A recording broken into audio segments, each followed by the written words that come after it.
Attention musicians of all levels. It's not always easy picking out a song by ear. Sometimes you need a little help. Well, I have the app for you.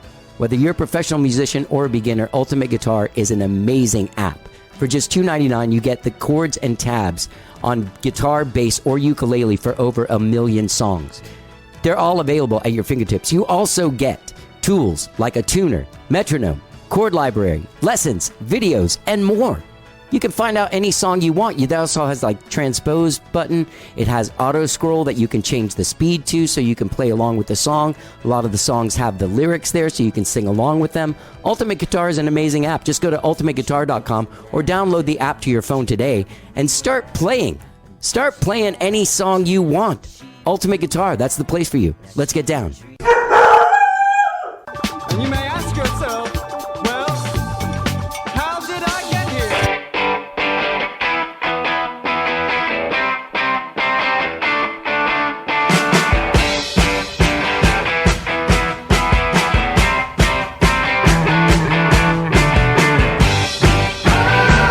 It's time for How Did I Get Here? And now here is your host,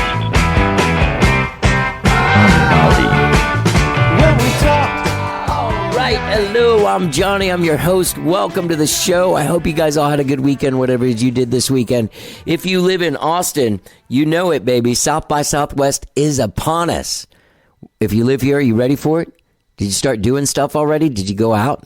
It's Monday right now, Monday the 13th, and I've already been to a couple parties this weekend. Yeah, that's right. Been to a couple parties, saw some music I've never seen before.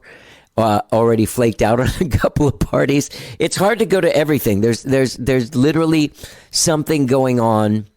There are like 500 things going on at every moment, starting at 11 a.m. until like 2 in the morning, every single day until next Monday.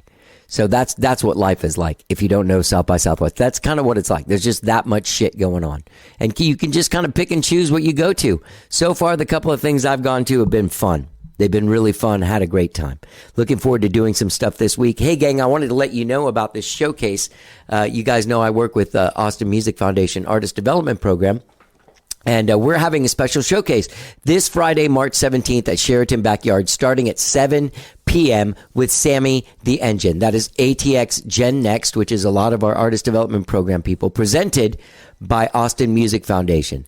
This takes place again Friday, March 17th at Sheraton Backyard, featuring music from, as I said, Sammy and the Engine, Poet Hawkins, The Dead Coats, Jake Lloyd, El Combo Oscuro, all bands. Come on out, check it out. It's going to be really fun. Starts at 7, ends at midnight. One of those South by Southwest things. Pop in, see one of those bands. All of those bands are worth seeing. And I'm real proud of all of them. So come on out and check them out. Proud of the work that we've done with them as well. So that's what I'm going to be doing. Hey, also, I wanted to give a quick shout out. Thank you to all the people that responded so positively to my conversations with Peter Case and also the From the Vault episode with Craig Dorfman and the jellyfish. Anytime those jellyfish people, man, we unite, don't we? I'm a jellyfish person. You know it. If you listen to that episode, the From the Vault episode with the guy that wrote the book, Brighter Day, a jellyfish story about the band Jellyfish, which was an early 90s power pop band that put out 2 albums, disappeared from the world as a group. But a lot of those dudes are still out there making music. In fact, 3 of them are still together. They're called the Licorice Quartet, and I will be re-releasing a From the Vault episode on Saturday. Because the Jellyfish second album, Spilt Milk, that was legendary with all of its fans and just such a great record, such a statement, is turning 30 this year, this month, or last month or something. I don't know. So I'm releasing these From the Vault episodes revolving around Jellyfish. I also want to thank all the people that said such nice things about my conversation with Peter Case, legendary songwriter, the dude from the Plimsouls, who I first saw when I was like 14, I think, when I first saw Valley Girl and saw the Plimsouls in that movie and heard the song A Million Miles Away and freaked out. That's a great episode as well. Going back, listen to it. A lot of great conversations about that early LA new wave scene, that was started with the Knack and the Go-Go's and the Plimsolls and all those bands. He's got great stories about that. Great career, just amazing artist. Has a brand new record called Dr. Moan that drops on March 31st. So yeah, go on back, check that out. I also do want to thank you guys. Maybe I've got a lot of new listeners from that. People tune in all the time. Welcome to the show. Today, I have an amazing show for you today. Adrienne Lake and Charlie Faye, who are two amazing business people here in Austin, lifting the music business community. Both of them have been consulting bands for a while, but they joined forces and started a new company in the summer of 2021 called Daydream Believer Creative. You can find them at daydreambelievercreative.com. Now, I've known Charlie Faye for quite a few years as she's a musician. She's released tons of albums. She got sync licensing, had a publishing deal with Rough Trade, but she's also been doing artist consulting since 2009. And as a consultant, she's worked with people like Colin Gilmore, Betty Sue, Eliza Gilkison, playing in Traffic Records. She's got a fantastic run here in Austin doing so many things with artists. And also Adrienne Lake. I got to know her through Austin Music Foundation. Like when she came here, she started doing guest consulting and she was kind of around. And so I met her at this stuff and we've been, become friends over the last few years. And Adrienne has 20 plus years in the music business. And working with labels like Capitol Records, Giant Records, DreamWorks Records. She, as a booking agent, she worked at Club Congress in Tucson, which I love that place. I've played that place before, and I've stayed there as well because it's a hotel. And I got to say this, man. I spent a week there one night. That's the only way I can describe that place. She also booked the Parish here in Austin, Empire Control Room here in Austin, and she was a talent buyer for and music programmer for South by Southwest for a few years. She currently manages the artist Caleb DeCasper, who's been on the show, I think twice, maybe just once. I don't know. Maybe I invited them on again. I'm not sure. Anyway, Adrienne and Charlie and I are friends, and we had a really great conversation. They've recently co-hosted and moderated the Building Your Team panel with the Austin Music Foundation. We had a really great conversation about that. Adrienne and I get into the Grammys because I think we did this conversation, I think about a week after the Grammys, and we had a long talk about sort of the effects socially that were going on, in the right wing and just generally in the world. I was very excited about it and I wanted to talk about it with somebody, and I knew Adrienne had been there. That's right. She had gone to the Grammys. So I was like trying to get the inside scoop. Anyway, Adrienne Lake, Charlie Faye, you can find them at daydreambelievercreative.com. Daydreambelievercreative.com. I know they'll be out there doing stuff during South by Southwest. Follow them on social media. They're on the Instagram. They're on, I don't know if they're on Twitter. Maybe they are. I don't know. But go to daydreambelievercreative.com and get involved there and enjoy my conversation with these two amazing women, Adrienne Lake and Charlie Faye. Let's get down.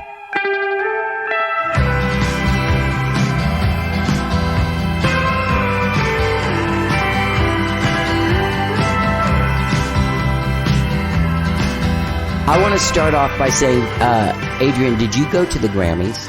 I did, yes. You did, didn't you? I did with my artist, Caleb DeCasper. He had a song that was up for consideration, and that's one of his goals.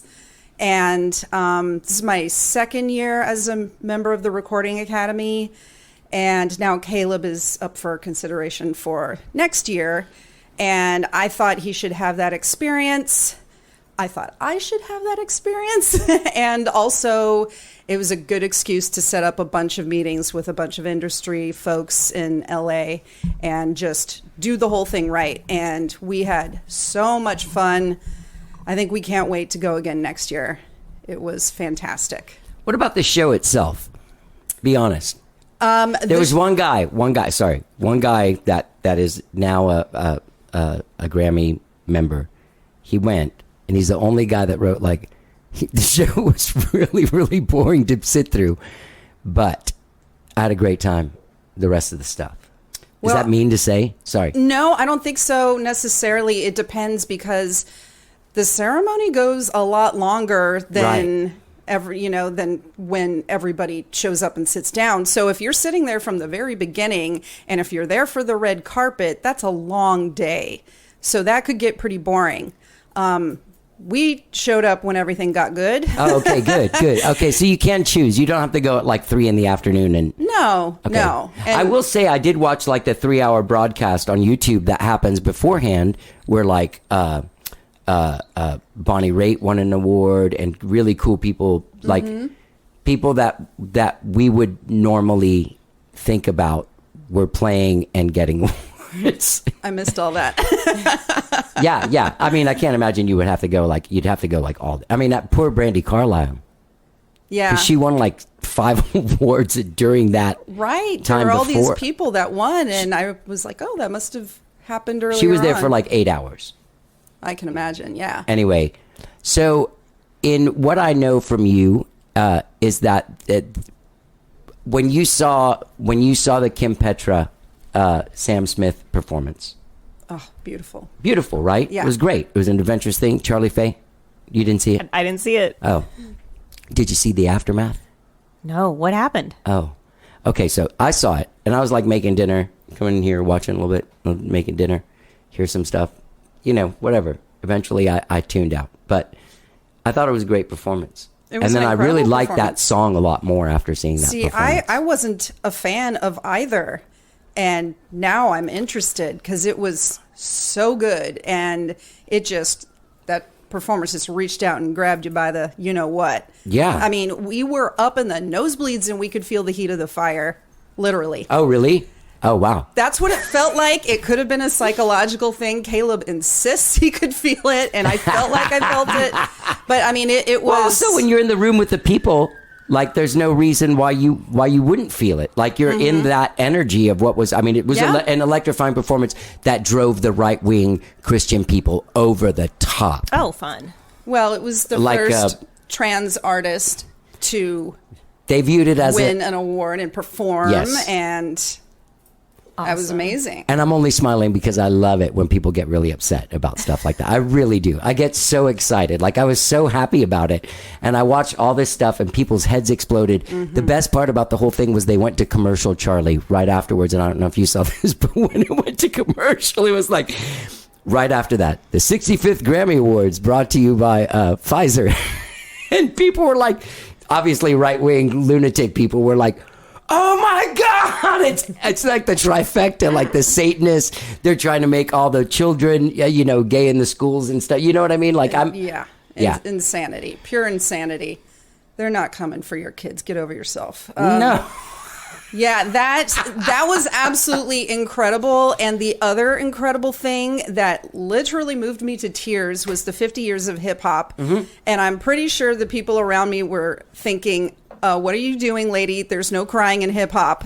But it was so incredible and overwhelming. And to see my favorites up there, especially Public Enemy. Yeah. Who I discovered when I was in high school and totally changed my worldview. And that was absolutely incredible. Yeah. And seeing that live was, even from the nosebleeds, was really glorious. Yeah. So I didn't think it was boring at all. But again, I wasn't there all day. What I did see was some pretty amazing performances. And also, as a fan of seamless production, I thought that was incredible to watch. Everybody else is on their phones during the commercial breaks, and I was watching them build those sets so gracefully and quickly and artfully. And then there would be a whole other presentation going on that it looks like they spent days building. Yeah. And as far as I know, the only big mistake was Harry Styles' turntable went the wrong way. Right. I don't remember seeing that, and I didn't see it, but I did hear about it. Yeah.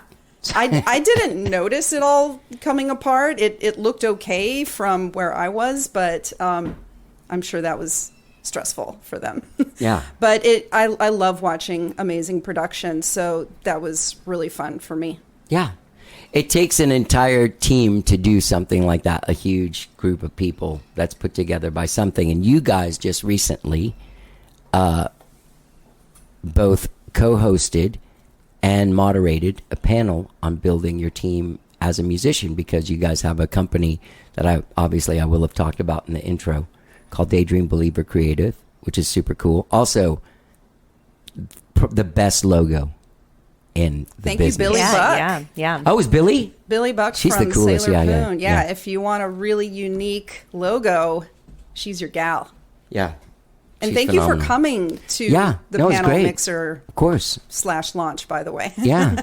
Some of my favorite people. I thought it was really cool. Did you guys pick the guests? We picked the panelists. Okay. Yeah, that was a great panel. It was interesting to see people from like Kevin Womack's level to Samara, who's come in and really sort of like forged this whole, she's a force of nature unto themselves. She was fantastic. She was really great. Yeah. Kevin was great too. She was hilarious. Yeah. Yeah.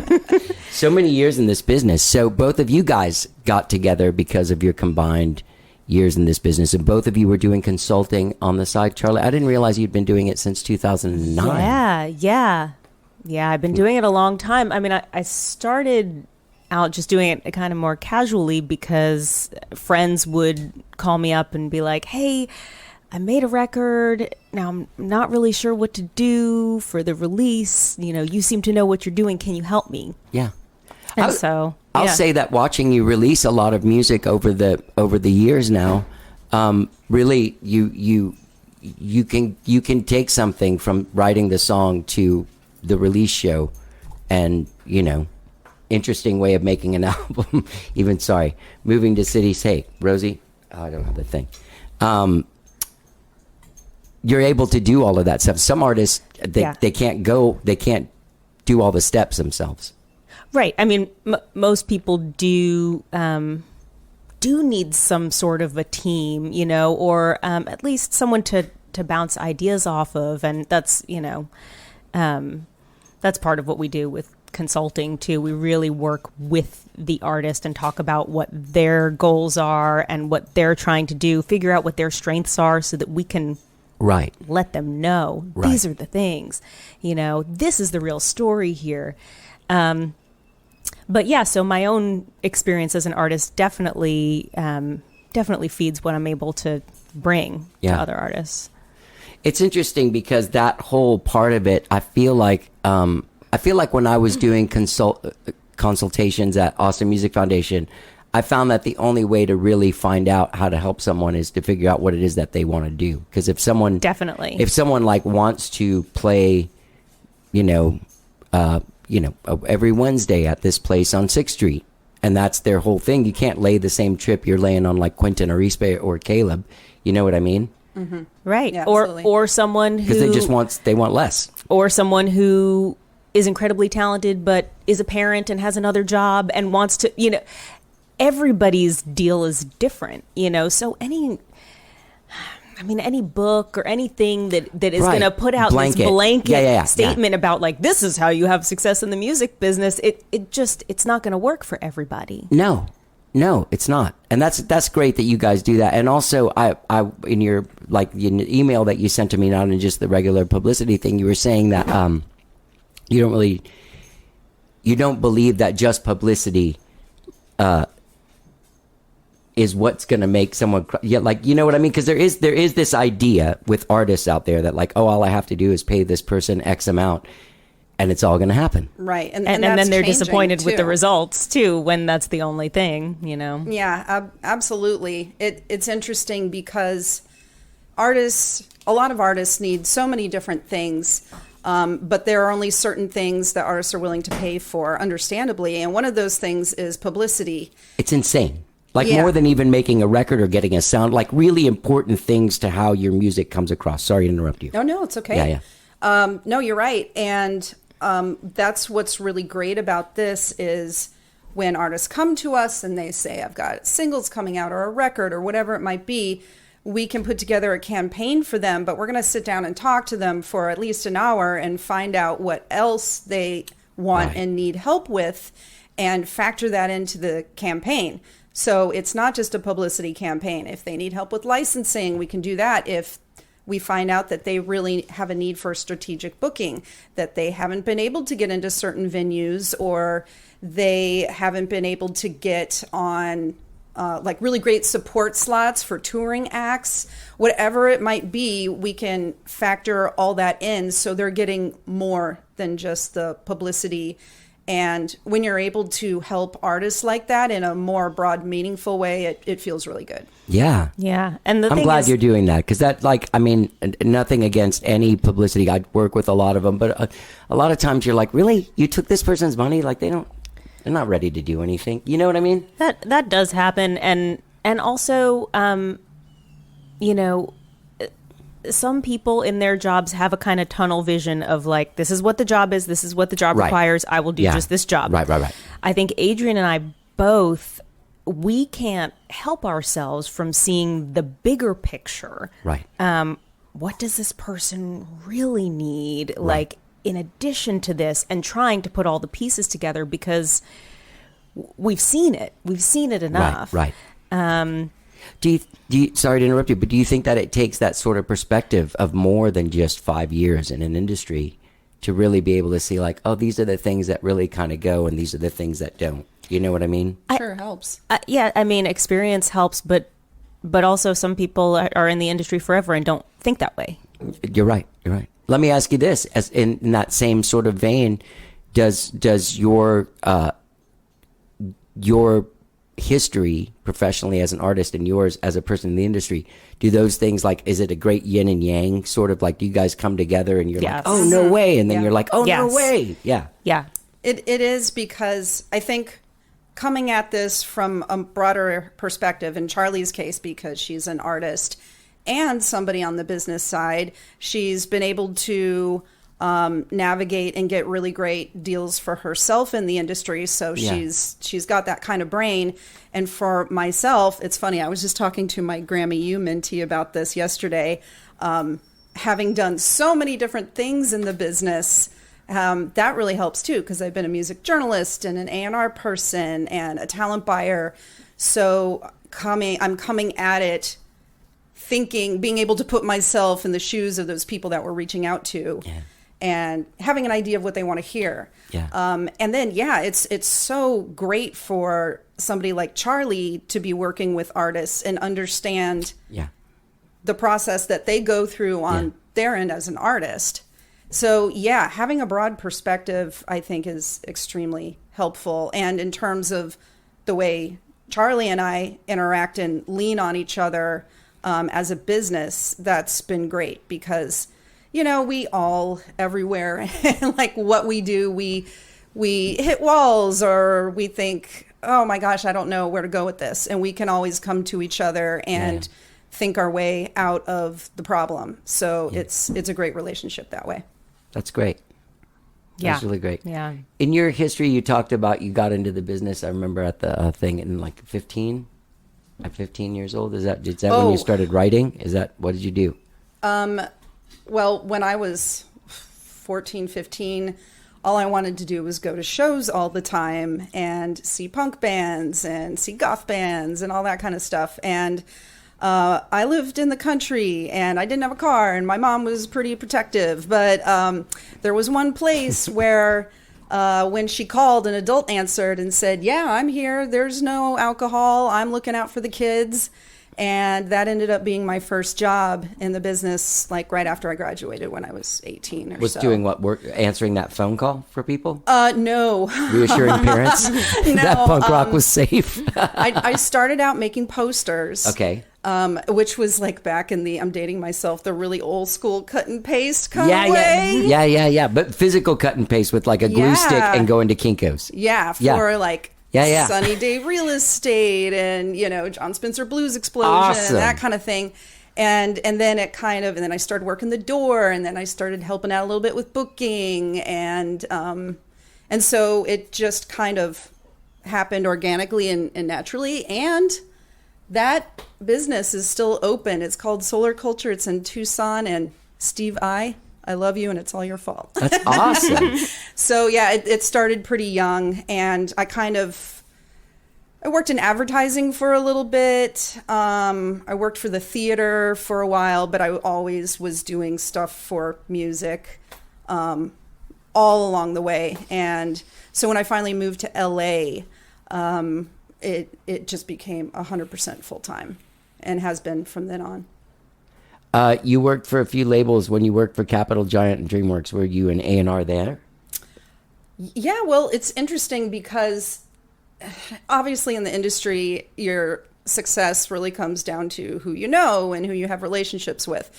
And somebody that I worked with at Arizona Theater Company, of all places, had an ex-boyfriend who worked at Giant Records, who became a very close friend and got me an interview with the head of A&R there, who somehow liked me despite the fact that I had no good experience. And that's how that kind of started. And then once you get established with somebody like that, because this is an A&R person who was working huge bands from the 80s up until that point, and they're vouching for you, it's not that hard to move up from there. So that's how that happened. Yeah, and then I had an unusual job at Capitol. That was it during the Perry Watts Russell Russell regime?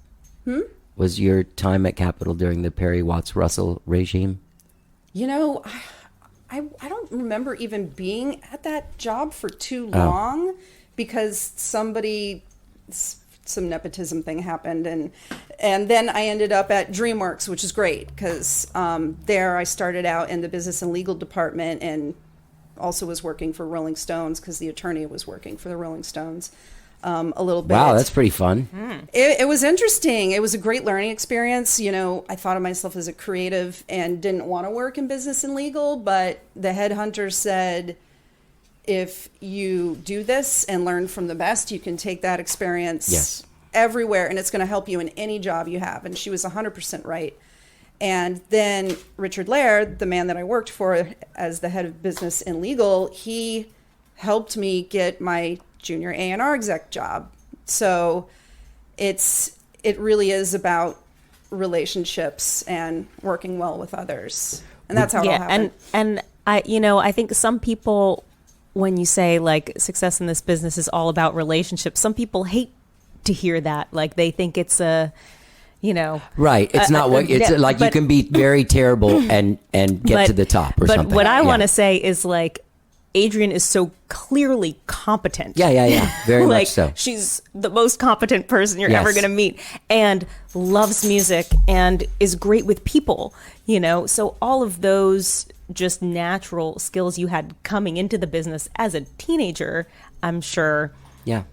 Really were. Well, shucks, guys. Yeah, no, you I mean, you also, that sort of thing, like when you came into Austin, like people were like, whoa, like, you came in with like, not like smoking weed all day. Like, man, I'll show up around noon, man, it'll be cool. You know what I mean? Like there's kind of like that idea of how Austin is run.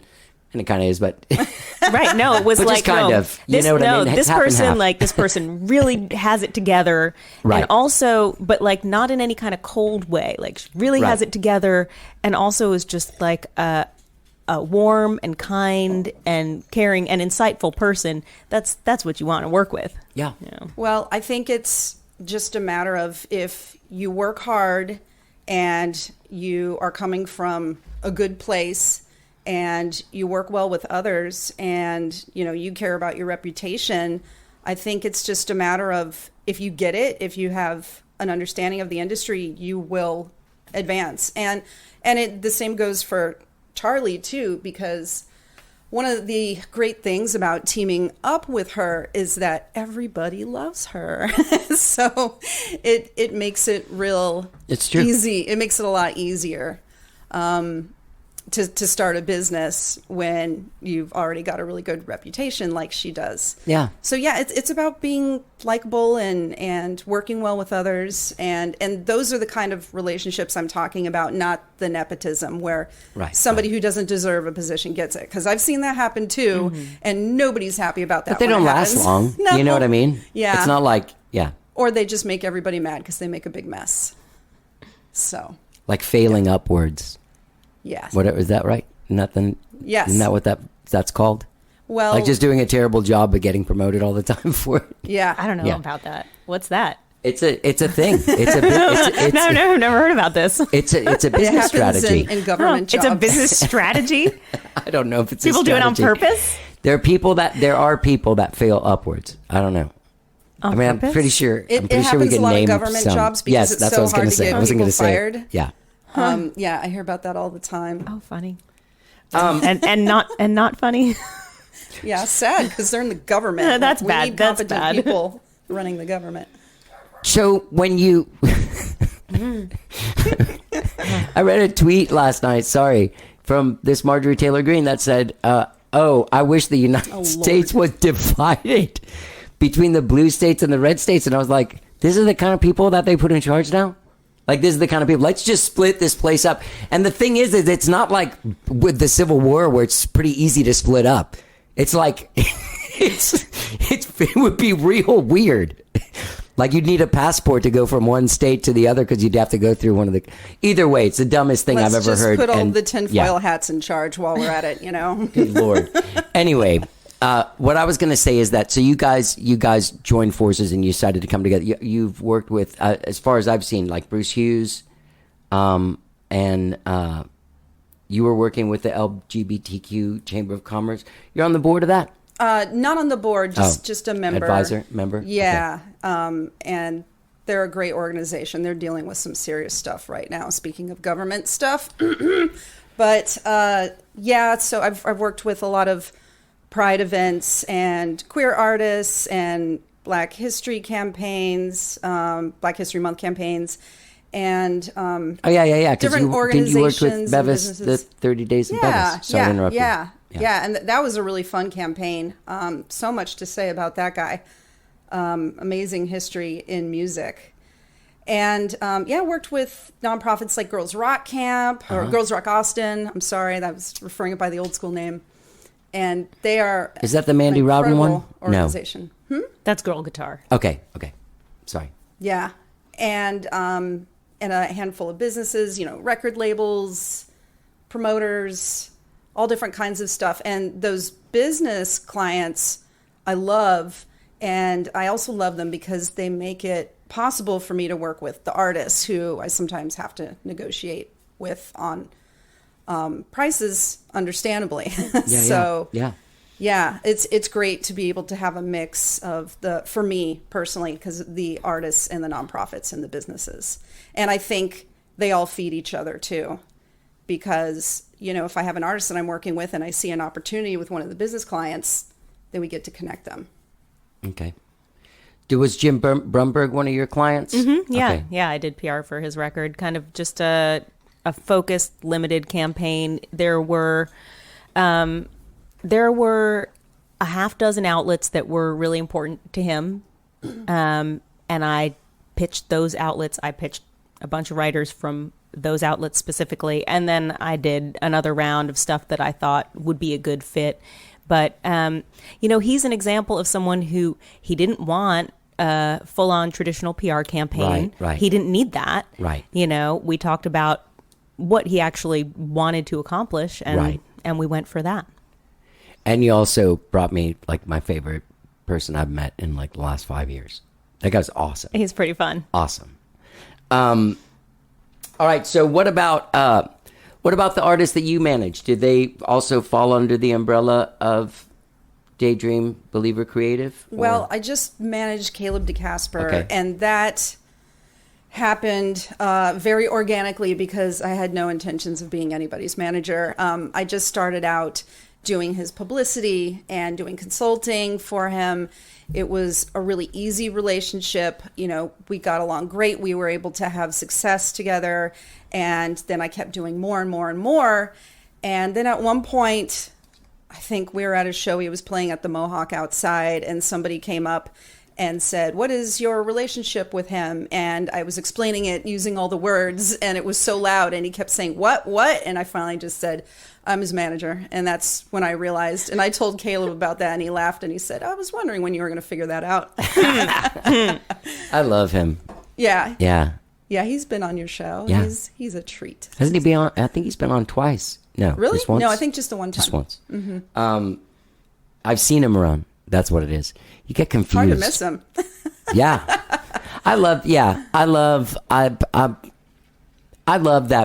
love that. Obviously, I'm a fan of Kiss and stuff like that. It's all in the same sort of vein of like entertainment and having a good time doing what you're doing, and theatrics, and not just being camp. And and camp. and costuming and props and performance art. And Bowie stuff. All You that can't stuff. not say it's Bowie stuff. I mean, like anybody who... That's becoming triggering for me because of the Harry Styles comparisons. People comparing David Bowie to Harry Styles when they have absolutely nothing in common except maybe a boa.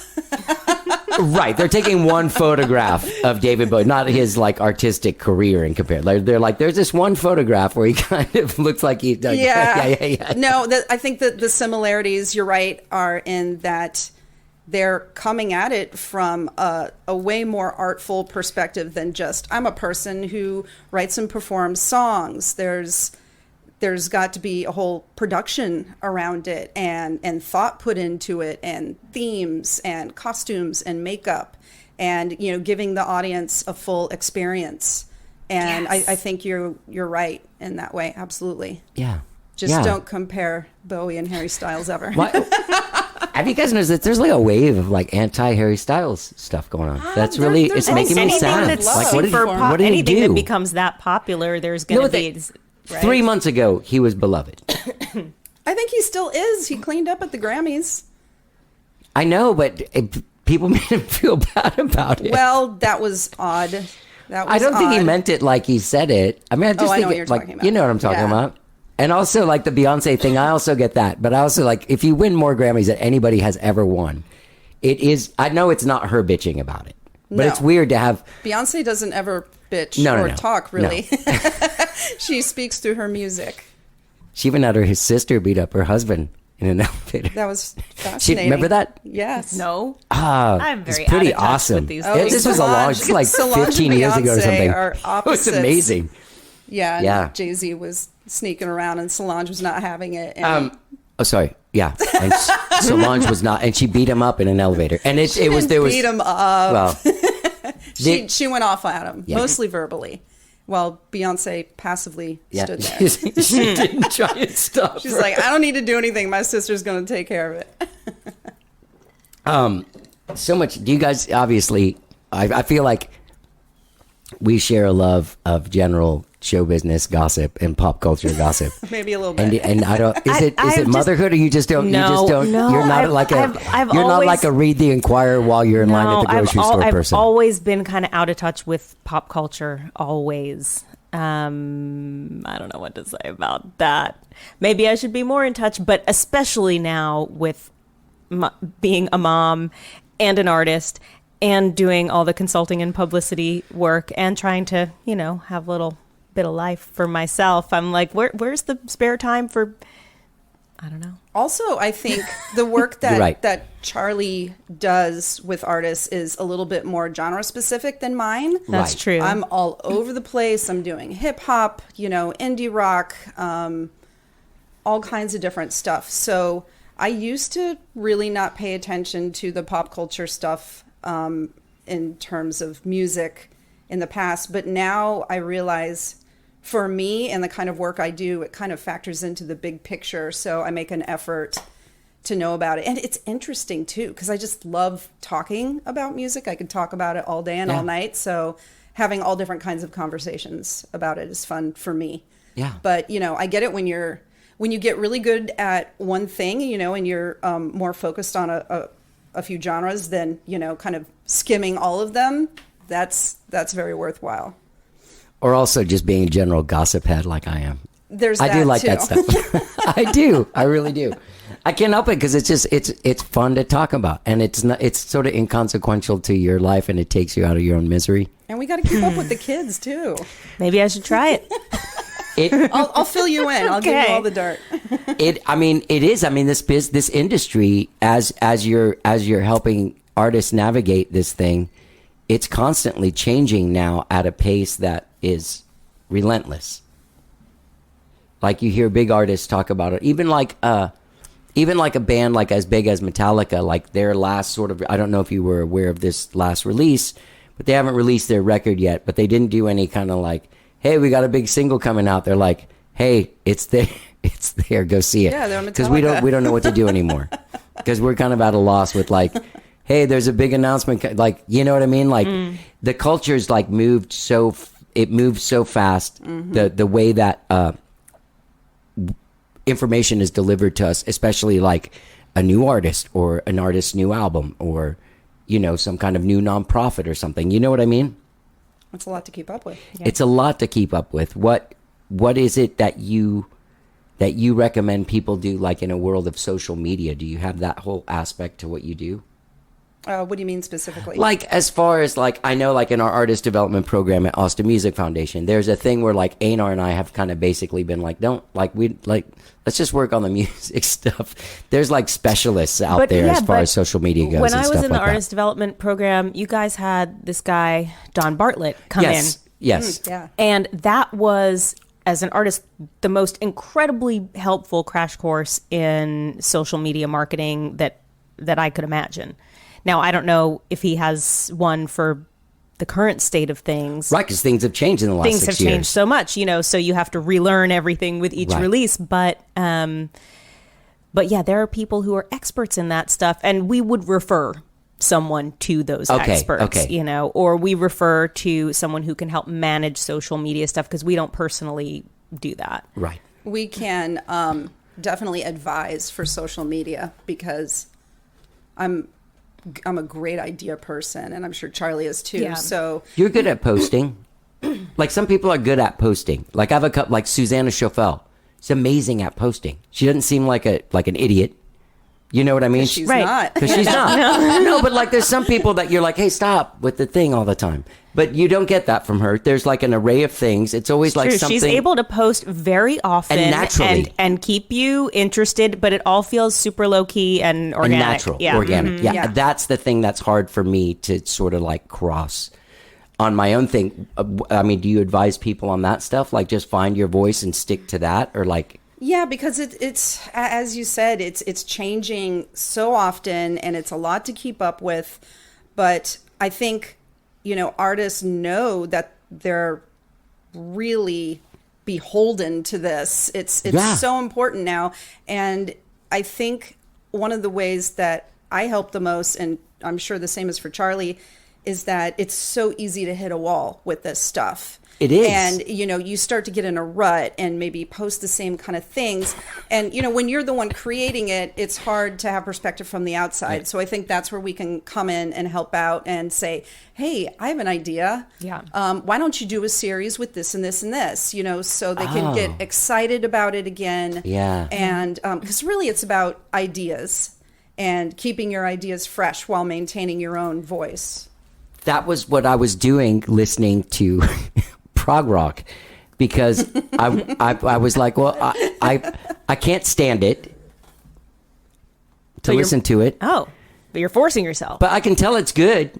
Like, that's the one thing I've learned about myself in this podcast, is that I can separate my own Taste. subjective Yeah. feelings towards music and acknowledge that something's good, whether or not Yeah, it appeals same. to me. Sure. Right. And that's a tough line to cross. I think it takes maturity. Yeah. For like sure. Dave Matthews isn't terrible. I just don't like him. Same. Yeah. Someday he's going to listen to my podcast. He's going to get really mad at me. I don't even know who I think he is. he's I don't doing even know. fine. He's doing fine? Yeah, Okay. I'm sure. I So doubt if he cares. my thing was like, I'm out of things to post. And I'm like, I was talking to Todd Wolfson yesterday, and I was like, you want to go out once a week and go see a new band we never heard of at a place we don't go to? Like, just let's do something. And then that way my life isn't just like photos of Rosie, photos of podcasts. Did he say the sunrise. Did he say yes? Have you 'Cause ever he- heard him just say yes to something No, like that? no, Okay, he no. didn't, so he didn't. I've never heard him say like just a yes to anything. But I'm also wondering I like, like that you're looking at him. you know what? I didn't I even. thought you were looking at That him is- while you were addressing him. That's cute. Who did that? Him? Huh. Yeah, my artwork's a little different, but that's us. That's adorable. There's this little painting. Yep, me Your and hair Todd doesn't Wilson. look tousled enough. No, and also he's colorblind because my eyes are green. Oh, I tried to make him repaint. You did. I did. Anyway, so I thought like, well, another thing I could do is like through the podcast and like through social media, be like, hey, this is me trying to get into King Crimson. At least Right. just to have Yeah. something different. yeah. I should probably consult with you guys. Gets you excited. Something that's the fun. way you just looked at me when I told like, you yeah, my social media. You're like, yeah. Oh yeah, I guess that's a thing you could do. No. I mean, if it depends on where you're coming from with Right, it. right. You know, it could just be, you know, here we are, two guys at a show, and you know, whoop-de-doo. But And if also, you have an Johnny, interesting yeah. take on it, What are the goals? Is this about getting your podcast more out there? Is this about presenting Yeah. yourself as an artist more out? Like, what's the goal? It would be to get the podcast, and also I Yeah. know that I don't post enough personal stuff. Yeah. That's one. That's the thing that Susanna's awesome at. AJ Right. Vallejo's another guy that's Yeah. really natural at posting. Posts a lot. I would ask what your take is on it, because you don't want to do the same thing that everybody's doing, that everybody's used to. That's saying. the thing So is you I'm wanna trying to have a find fun, what my personal thing take. is. Yeah. Mm-hmm.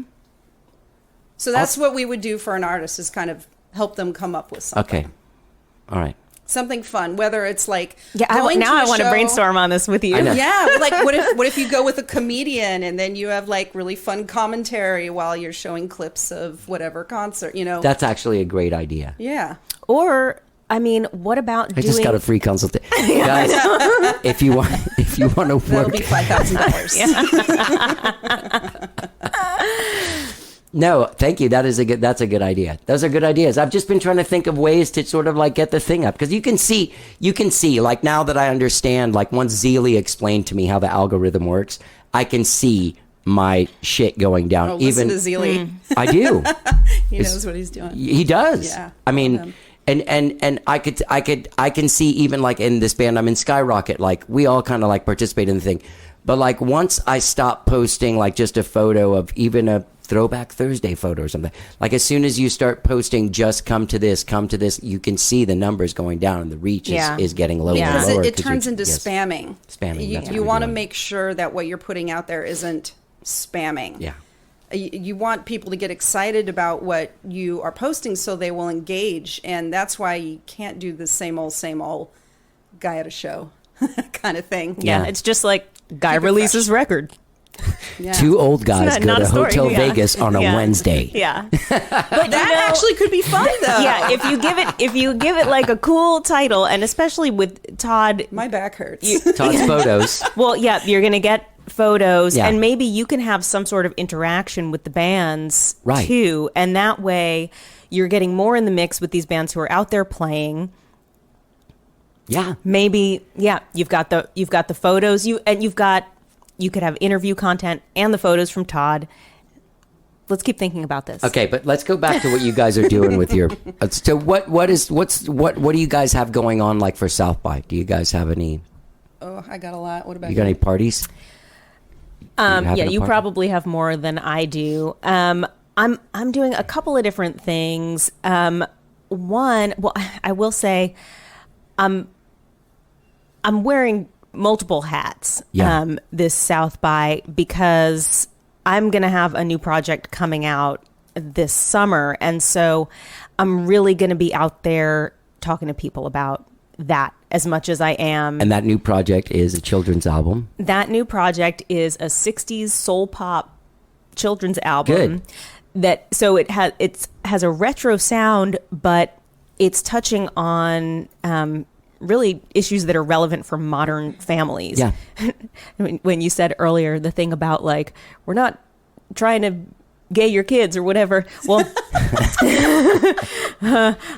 People say like I have relatives I don't know. that are like, dude, they're just trying to make the kids gay in school, and Well- you're like, that's not how it works. Anyway, Sarah Hickman and I wrote a song called Milo Wears a Tutu, about a little boy who wears a tutu. And there's a lot of stuff. There are definitely themes in this record. There's a song, talking about different kinds of families. There's a family with two moms and a family with two dads, and then a divorced family. And so I'm really... I'm wondering what's going to happen. And I also... I'll say now that I don't care, but I'm a little scared of how it's going to feel to me if and when the backlash comes. Anyway, that's sort of off topic. Oh, but you mean the sort of rest of Texas backlash feeling? Yeah. Well, and the fact Plano vibe, and the fact that this That's music, a part of progress, though. this Yeah, man. music is for kids. Yeah. So it's gonna invite a different kind of criticism than music that's meant for adults. But anyway, yes. So I'm going to be out there. So you're going to be networking for that project? Networking for that project. That's cool. It's the one time of the year that like my publishing guys come to town, so I'm going to see them. Right. I'm working with Kevin Womack on some stuff, and so I'll be at his showcase and. Oh yeah, I saw it as a showcase. Yeah. I love that guy. He's the best. He's the best. He's so zen. And so good, so pro. I love the way he thinks, and it's been really amazing for me getting to kind of have him as a mentor and learn from him. Yeah. Did I ever tell you that story about when I had someone set up a meeting with him when I was 16? Because I was ready to make it all happen. Oh, tell me. Wow. Anyway, 16-year-old Johnny. yeah. 16-year-old Johnny decides, like, who's the biggest manager in town? So someone tells me, and I'm like, set it up. Set me up with this dude. Now, let's go. So I go into the office, leather pants, pink jacket, the whole shebang. Probably didn't take sunglasses off. Oh, God, it's so embarrassing. So I go in there, and I'm like, hey, man, so I'm this dude.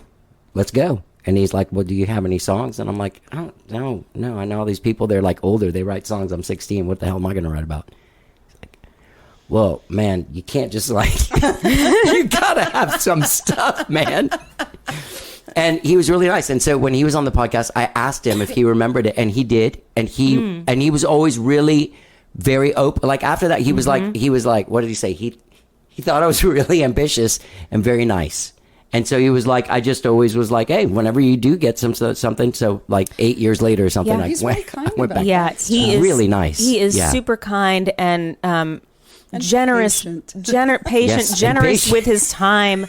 I mean, because I had a similar experience. I wasn't 16, but I moved here when I was 26 or 27, and Yeah. I was pretty green as an artist. And I remember, I remember Will telling me, like, as far as he was like, most managers I wouldn't touch with a 10-foot pole. This is the one guy. Yeah. Is Kevin. And so I met with Kevin, and I didn't really have anything that great, but he listened and he gave kind feedback. And, I went in there, of course, wanting him to manage me, as they all do, you know. Little Johnny Gowdy. Yeah. Oh my God! I think every artist who walks into Kevin's office has the same deluded hopes. Make me a star. Like you walk in, you're like, yep, it's me. It's the guy you've been waiting for. So great.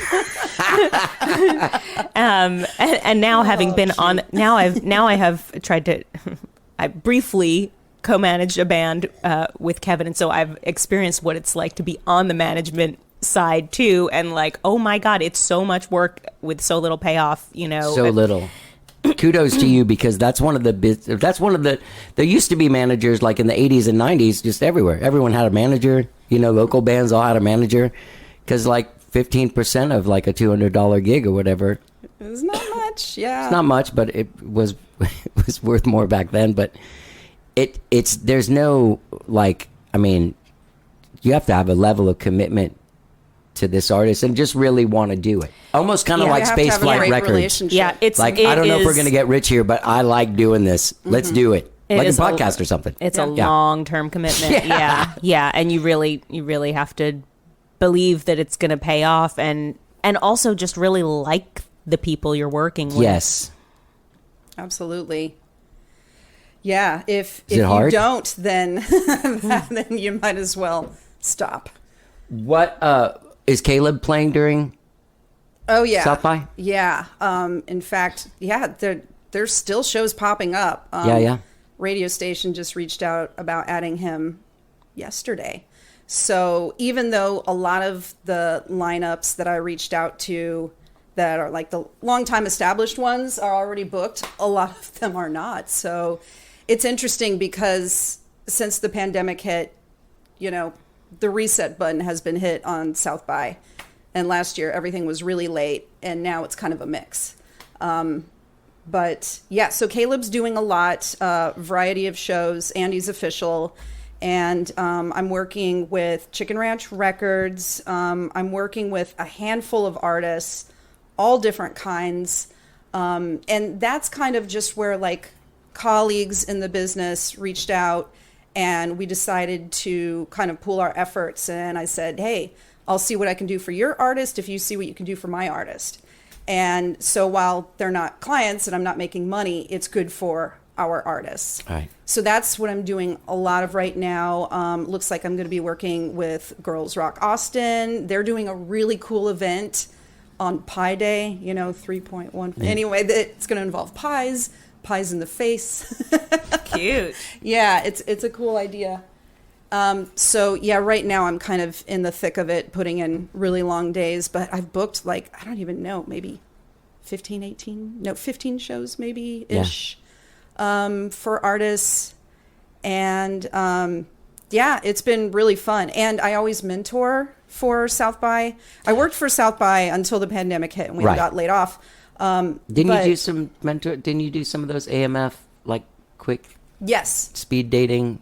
Yeah. So, well, not really speed Whatever dating. I that think is. it was like an hour and a half. But Whoa. yeah, essentially what happened was, so I was at South by. We got laid off. AMF, who have been a longtime friend and ally, they reached out and said, do you want to do consulting? And I said, absolutely. And I loved it so much. And it was so tough for artists back then. They were lost and there were a lot of tears, but it was just so fulfilling to be able to say, hey, this is what you're doing right. Yeah. This is what you can use this time for. Yeah. Like this, in a way, is a blessing because you have the time to do the things you never had time to do before. Yeah. So you can be positive about this time and this can be a great creative period for you.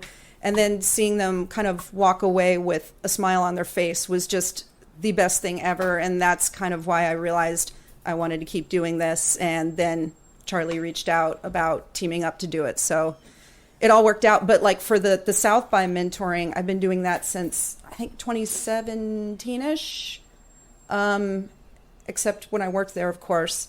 And that's great because you go for, I don't know, a couple hours or something and you meet with people from all over the world. I've met like with a record label from South Africa and artists from Canada. And yeah, it is kind of like speed dating now that I think about it, because you've got like 15, 20 minutes with them. Right.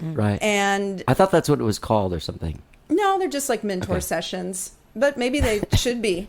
Yeah.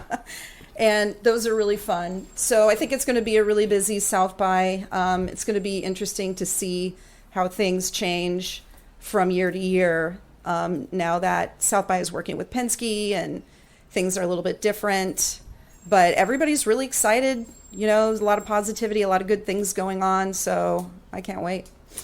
Do you still have good connections? Like, can you get me into New Order or not? I'll stop asking. You can say no. I don't even know when and where New Order's playing. I know that they're coming. I know. But I don't want to have to go to San Antonio to see them. Here, last year, remember how Dolly Parton came? No. Okay, well, Dolly Parton came, performed at the Moody, and did an interview, and I thought it was going to be a nightmare. I came like 30, 40 minutes early and just walked right in. Oh, yeah. Wow. Yeah. I guess so. And also, I guess New Order isn't like someone people are clamoring to go see anymore. No, I think Are they? people are. Oh. Absolutely. But I think just go early and get in line. It's one of my favorite bands. Then, yeah. Isn't that weird? Is that one of your favorite bands? Nope. Hugely influential.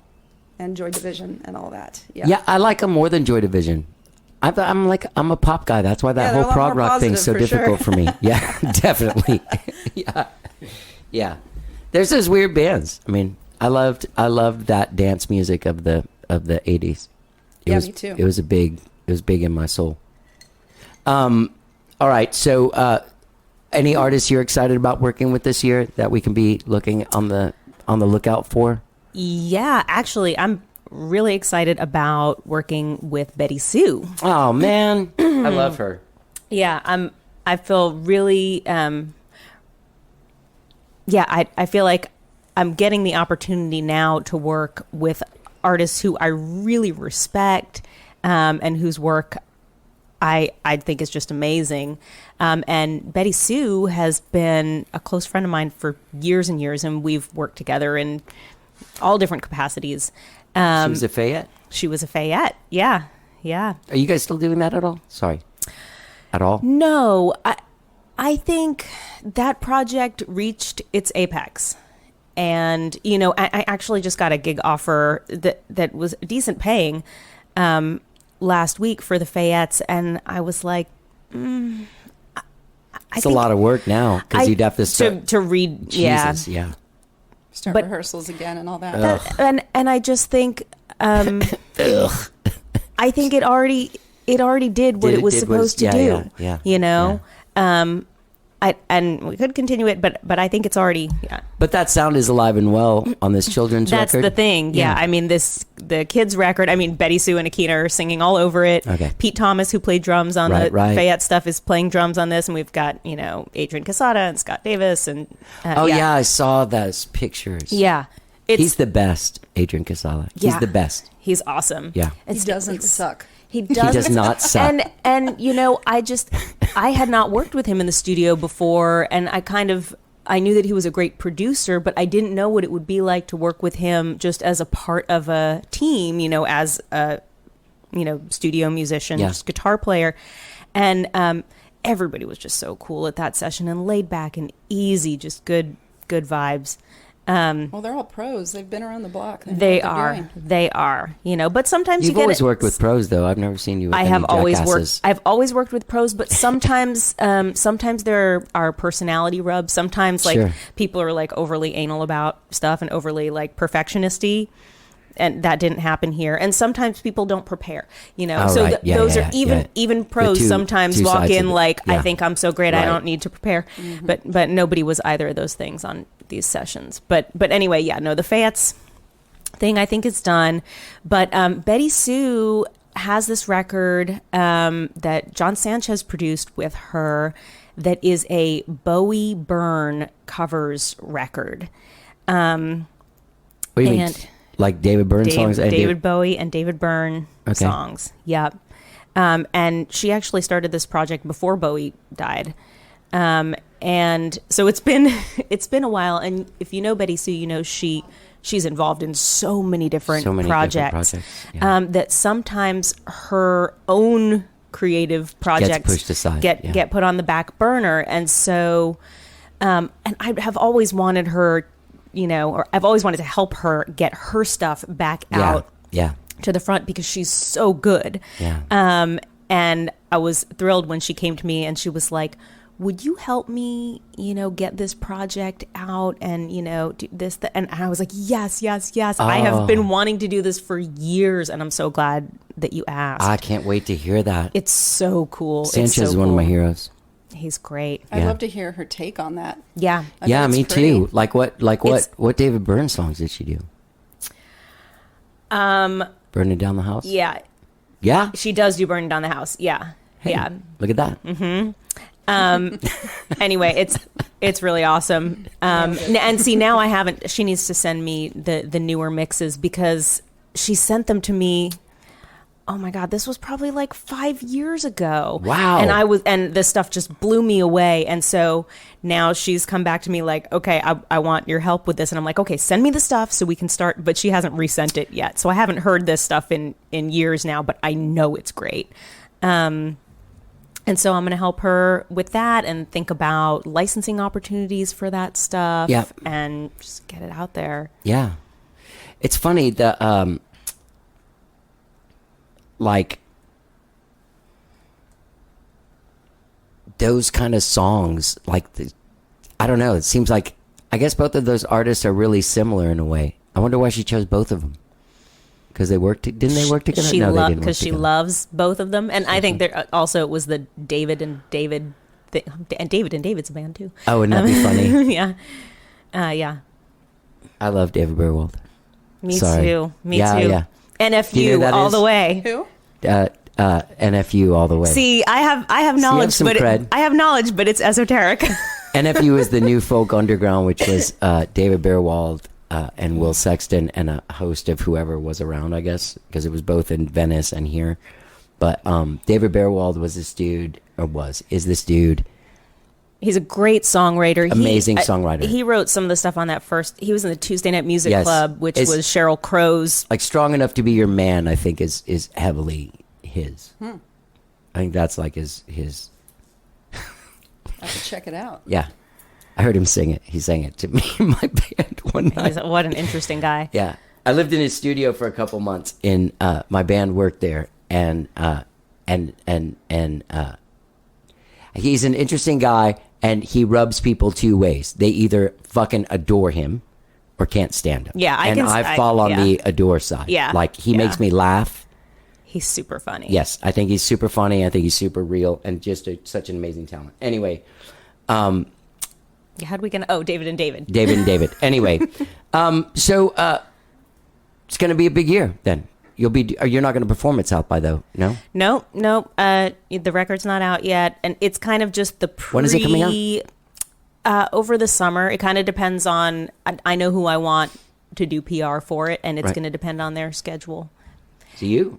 No, no. The children's market is Right, something right. I have not It's a tackled yet. whole different thing, and there are It's good people that you who got are with like Sarah, though. She knows that. specifically. She knows that market, Sarah. Yeah. Sorry. Yeah. Go ahead. There's people specifically. There are specific children's music Yeah, publicists, and there's only a few of them who are really great, and so Get that Baby Shark guy. you got it. Yeah, that is a specific genre. To Oh my work god, in. I've been sending the songs around like to some music friends with kids, and I sent the stuff to my friend Chris Scruggs, and he played it for his son, who I think is like 7, and the review I got back was it's probably going to be more popular than Baby Shark. Oh wow, that's pretty nice. Yeah. Is Chris Scruggs? Is that the guy that's? That should be in your press quotes. I know. Ben Scruggs. I'm like, wait, who's Ben Scruggs? Oh, well, he's from the Scruggs family. know He's who he is. He's got clout. Does he he's play 7. with? Who does he play with? He's a critic. The Superlatives. Yes. Okay, I saw that guy The play. Superlatives. I saw him Yeah. do his thing at the Sam's Town Point. Man, They did it at Samstown Point. Oh, well, cool. not Marty Stewart, but But Chris. Chris. Yeah, And I he is met a him. He's badass. great. Yeah, I He went is a with badass. One of my favorite people. with Bill Carter and Oh, fun. and Gabe Rhodes. Yeah, Fun. Yeah. What an old school gang there. yeah. The Darkness Bros. I love this. I love this community. I'm glad that you're part of it, Adrienne. I'm glad that you moved here. I feel like you really breathe some. When you've been here for a long time, and there's people come in. Some people, they're carpetbaggy vibe. They come in and look like they're just trying to get some stuff going, and then they end up splitting. But you've really come in and you've really become part of the community and really thank in a real way. Well, it's been an interesting journey because I moved here at the end of 2011 thinking, despite the fact that our friend Raji warned me against this, that I could just cruise in with my experience and just like do whatever I wanted. But at the time that I moved here, nobody was interested in what you did anywhere else, especially if it was in LA or New York. It was very insular, and I heard a lot of complaints from the bands saying there's no industry here, there's no support. Right. But then I started talking to people in the industry, and I realized they were all working in their separate corners. Nobody was working together.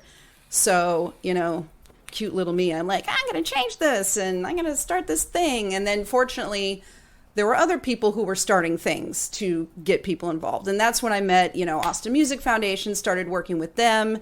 And I realized I should work with who is already doing this instead of, trying to start a whole new thing, being a newcomer and everything. I know everyone at the foundation is a big fan.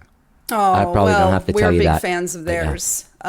But yeah, so it was pretty humbling because it really wasn't easy to move here and do things. It was easy to move from LA to Tucson because everybody knew me and they were like, oh, Right. here, have this music journalism job.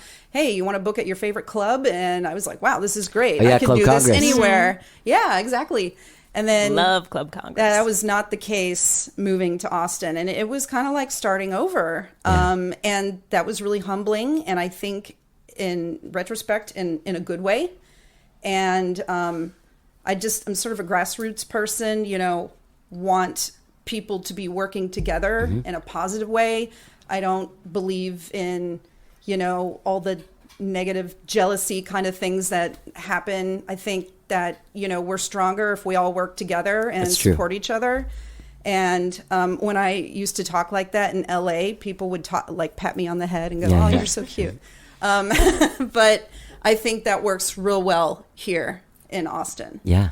And it's been a really great journey, and there are just so many wonderful people here who care. Yeah. And want to collaborate, and that's just my favorite thing in the world. So I think I'm in the right place. You know, it's between Tucson, which I love, but it's small, and then LA, which I love, which is big. Yeah. And you know, our industry is growing here, and the situation that I found when I moved here is not the case anymore. People know we want to grow our industry. We have to be open to people coming in with experience from other places. And that's how you get things done, and that's how you grow an industry. And I see that happening here, and it's great. Since 2011, it's changed a lot in that way. And I know the complaints about people saying there is an industry here, and I understand that, but they try to do it. Like Arista started a label here called Arista Austin. What? But in the 80s? In the 90s, late yeah. 90s. I mean, who are they signing? BMG, what was the Patrice Pike band at that point? Was Sister Seven. Sister Seven. They signed a couple of other people. Some Latin people too. Yeah. Also, Kristen Nagel worked there Oh, cool. for a while. Yeah. Well, it sounds like it was short-lived. It was short-lived, and BMG was here for a little while. But part of the thing that I was going to say is that I feel kind of like BMI and like ASCAP, yeah, they should have offices here. There's a million songwriters. Well, But BMI does. they do. Not ASCAP. Right. They used to. Oh, they did? Yeah, in the 90s. I know. Ah. Yeah, I know. Oh, the Anyway. 90s. Yeah.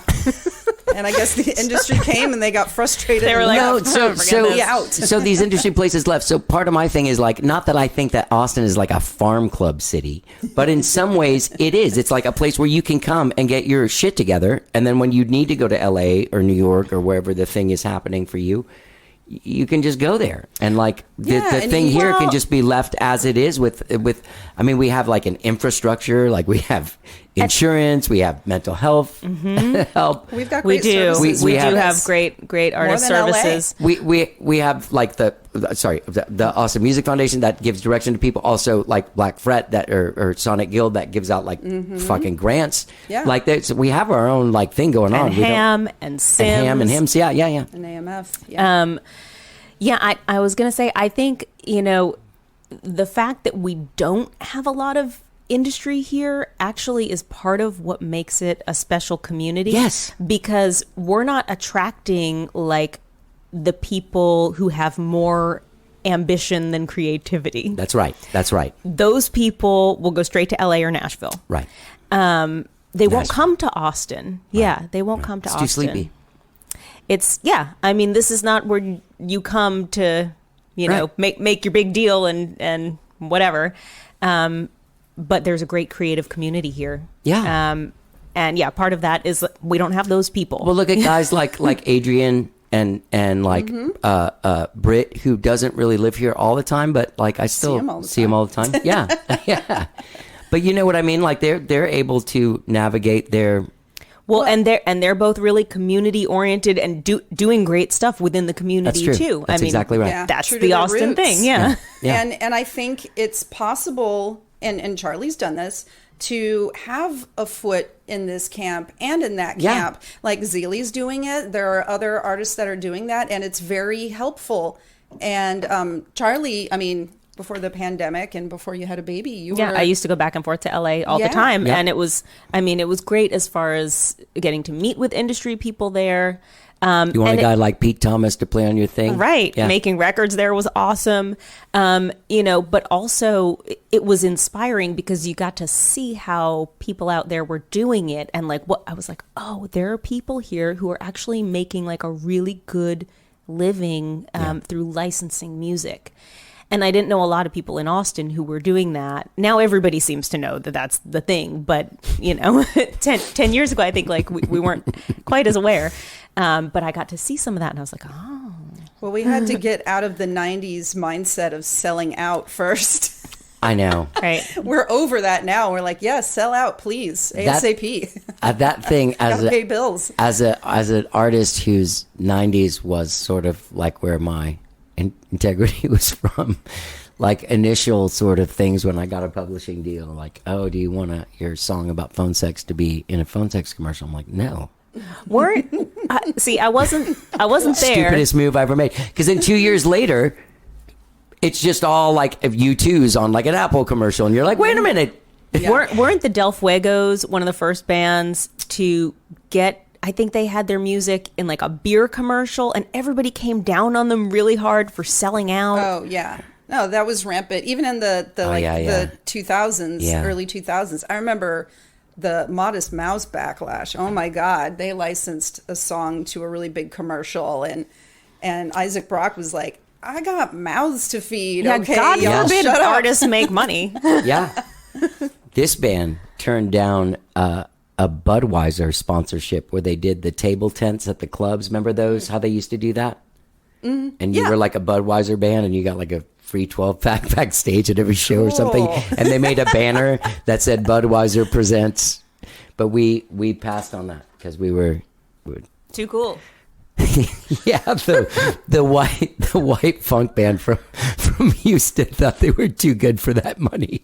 It's adorable when you look back on that stuff now. You're like, oh, we were so cute, and now we just realize we have to do whatever we can to I agree. make a living in this business. I agree, but I'm not trying to be like, but y'all don't understand, man. But there was this feeling like when Michael Jackson bought the Beatles catalog, and all of a sudden the song "Revolution" was in a Nike commercial. Mm-hmm. Yeah. That was like getting kicked in the face. No, that felt icky. You know what I mean? It felt icky. very icky. Felt icky. Well, because that whole thing was icky. Well, yeah, Yeah. but still, it was like also like he didn't write that to sell shoes made by like little children in Indonesia. And You know also, what I mean? it's Like, the my God. Beatles. It's the Beatles. The Beatles. But then that's like religion to a lot of us. I don't know. Look, whatever. If you can make a buck playing music, I mean, you know, I'm in a cover band. I would have never. I have that sticker that hangs on my wall. Cover bands make more money than regular bands a lot of the time. I'll tell you, that is the truth, lady, sister. That is the truth, lady, sister. I've had a really great time talking to you guys. Yeah, me too. Yeah. We're. I thought for some reason I thought you guys were co-hosting this party that AMF is, but it's a TuneCore AMF thing. I Yes, think they at did South that by. last year Yeah, too. yeah. We were both there, and I was there. yeah, you were probably there too. I'm sure. I was You were in at the things. I was up there. Yeah, so they're doing that again, and yeah, I was just talking to Kate about that last night. I love Kate. Well, it's been Who great doesn't? talking to you guys, and people can find you guys at daydreambelievercreative.com. I'll put links to all the stuff on there, and people just reach out to you and like send you their music or something. Is that how people? Yeah, you know, you reach out with a short email telling us, you know, what you do. Send a link, What you're not an trying to do. attachment. Yeah. Don't spam us. I've No. been getting a lot of spams Oh, lately. like to whom it may concern. Somebody Dropboxed me their album without an introduction, and I'm not opening that on principle. Yeah. Yeah. Just remember, on the other side of the email, there are people too. Yep. That's exactly right. You know, You'll I get a don't. lot of emails. I delete all emails that don't have like, "Hey Johnny," or like they're just like, except for the Debbie Gibson one I got this morning from. I can't remember who's doing her, but Debbie Gibson. What's what? Debbie Gibson doing now? she's going to do some tour. I started reading it and I was like, oh, maybe I should respond to this. I think I'd like to talk to Debbie Gibson. She's very Do talented. it. Yeah, are you going to do it? I mean, I think so. I didn't answer it yet. I was waiting for you guys. I was too busy listening to You were prog. waiting Prog for rock, us to yeah. tell you that you should do it. Yeah. Well, Do the Debbie yeah, Gibson and- interview. We say do it. Yeah, come and get advice. I mean, everybody needs some kind of like development. And you guys seem to have your finger on the pulse of artist development. That's really the one thing that I feel has disappeared in all of the music business. Like no one's trying to help the artists get it together. They expect you to just learn it all in YouTube. Well, the point is, like, we want, you know, we love our Austin artists and we love our community, but we also want these babies to grow up and leave the nest Yes. and get big and go national. So that's the whole idea behind this. And like I even told Caleb, who I manage, I want you to outgrow me ASAP. You know, I don't mind being left behind because this is about you attaining your goals. So yeah, Wow. that's the idea. wish there were more managers like you when I was looking for managers. And no one ever This is said what happens they're when like, you manage your friends. they were all like, I'm going to fucking sue you. Anyway, great talking to both of you. Is there anything that I didn't ask you about or that you want to make sure people know before we go? Not that I can think of. All right. Don't spam us. That's right. Don't spam any of us. That was Adrienne Lake and Charlie Faye, Daydream Believer Creative. Find them at daydreambelievercreative.com or follow them on socials. I want to thank them for coming on the show. I love talking to them. I do. I love it. I love them both. They're great people and talented and hardworking people in their own right. I don't know what I'm saying. Find them at daydreambelievercreative.com. All right. Don't forget, gang, when you're out there checking out daydreambelievercreative.com, you can subscribe to this podcast wherever it is you find podcasts, be it Apple Podcasts, Spotify, TuneIn, Overcast, anywhere, man. New shows every Tuesday and every Friday. And don't forget, man, I'm going to be talking to Roger Joseph Manning and Tim Smith from Jellyfish and the Licorice Quartet and many other bands from the Vault episode that I will be re-releasing this Saturday. All right. Have a great week at South by Southwest. If you're here, don't be riding those scooters when you're drunk, gang. Do not ride the scooters when you're drunk. That's my last bit of advice. Have a great week, whatever it is you're doing. Let's get down.